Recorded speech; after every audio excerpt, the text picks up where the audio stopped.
Hi friends, నమస్తే అండి. Welcome back to Sri Gayatri home food. అందరూ ఎలా ఉన్నారండి? బాగున్నారా? చాలా రోజుల తర్వాత వీడియో అయితే అప్లోడ్ చేస్తున్నానండి.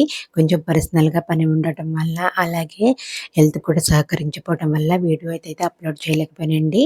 ఇక నుంచి రెగ్యులర్గా కాకపోయినా కానీ వీక్లీ 2-3 వీడియోస్ అప్లోడ్ చేయాలనుకుంటున్నానండి.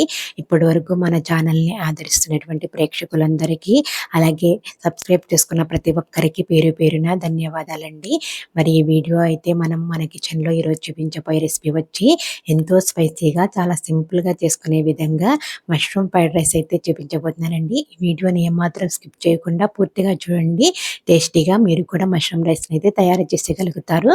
మరి రైస్ కోసం స్టవ్ మీద ఒక ప్యాన్ పెట్టుకుని 1 టేబుల్ స్పూన్ వరకు బటర్, అలాగే ఒక 2-3 టేబుల్ స్పూన్ వరకు ఆయిల్ వేసుకోవాలి.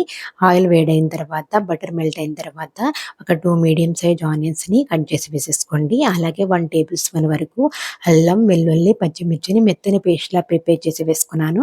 ఈ రెండింటిని పచ్చి వాసన పోయేంత వరకు ఫ్రై చేసుకోవాలి. ఇవి ఫ్రై అయిన తర్వాత ఇందులో ఇక్కడ నేను ఒక 200 గ్రామ్స్ వరకు మష్రూమ్ అయితే తీసుకున్నాను.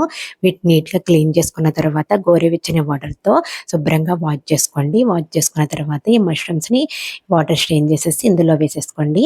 ఒక 5 మినిట్స్ వరకు ఫ్రై అయితే సరిపోతుంది. అలాగే ఇందులో రుచికి తగినంత సాల్ట్, 1 టేబుల్ స్పూన్ వరకు ధనియాల పొడి, ఒక హాఫ్ టేబుల్ స్పూన్ వరకు జీలకర్ర పొడి, 1 టీ స్పూన్ వరకు గరం మసాలా అనేది యాడ్ చేసుకోండి. 1 టేబుల్ స్పూన్ వరకు మిరియాల పొడి కూడా యాడ్ చేసుకోండి. మనకి మిరియాల పొడి అనేది రైస్కి మంచి స్పైసీనెస్ ఇస్తూ చాలా రుచిగా ఉంటుంది. మనం ఈ వింటర్ సీజన్లో ఇలా మిరియాల పొడి కూడా తీసుకోవడం వల్ల మనకి దగ్గు, జలుబు నుండి మంచి ఉపశమనం కూడా కలుగుతుంది. ఇందులో స్పైసీనెస్ కోసం, మరింత స్పైసీనెస్ కోసం 1 టేబుల్ స్పూన్ వరకు చిల్లీ పౌడర్ అయితే యాడ్ చేసుకున్నాను.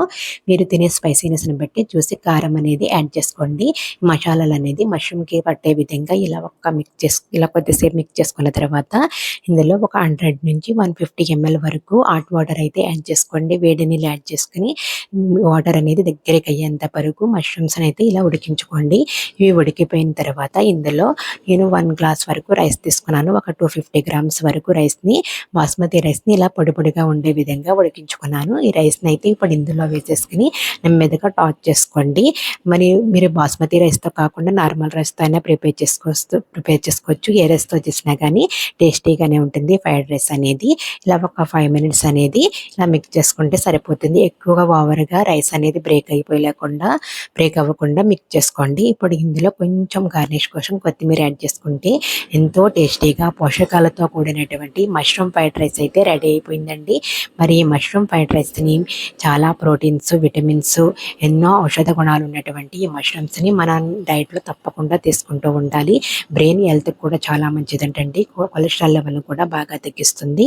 మరి ఈ మష్రూమ్ ఫ్రైడ్ రైస్ని ఎలా తయారు చేయాలో దాని ప్రాసెస్ ఏంటో ఇప్పుడు చూసారే కదా. మరి ఈ రెసిపీని మీరు కూడా మీ ఇంట్లో తప్పకుండా ట్రై చేయండి. మన ఇంట్లో చిన్న చిన్న వెకేషన్స్కి, అలాగే పిల్లలకి లంచ్ బాక్స్లో కానీ, ఈవినింగ్ డిన్నర్లో కానీ ఇలా తయారు చేసుకున్నామంటే చాలా చాలా ఇష్టంగా తింటారు. మళ్ళీ మళ్ళీ తినాలనిపించే విధంగా అయితే ఉంటుంది. దీనికి కర్రీ అనేది అవసరం లేదండి. ఇలా రైతాతో సర్వ్ చేసుకుంటే సూపర్ టేస్ట్ అయితే ఉంటుంది. మరి ఈ రెసిపీ కనుక నచ్చినట్లయితే వీడియోని లైక్ చేసి మీ ఫ్రెండ్స్ అండ్ రిలేటివ్కి షేర్ చేయండి. మరిన్ని tasty and healthy and quick recipes కోసం మన శ్రీ గాయత్రి హోమ్ ఫుడ్ ఛానల్ని అయితే సబ్స్క్రైబ్ చేసుకోవడం అయితే మర్చిపోకండి ఫ్రెండ్స్. ప్లీజ్ తప్పకుండా సబ్స్క్రైబ్ చేసుకుని వీడియోని లైక్ చేసి మీ ఫ్రెండ్స్కి రిలేటివ్కి షేర్ చేయండి. Please friends, thanks for watching.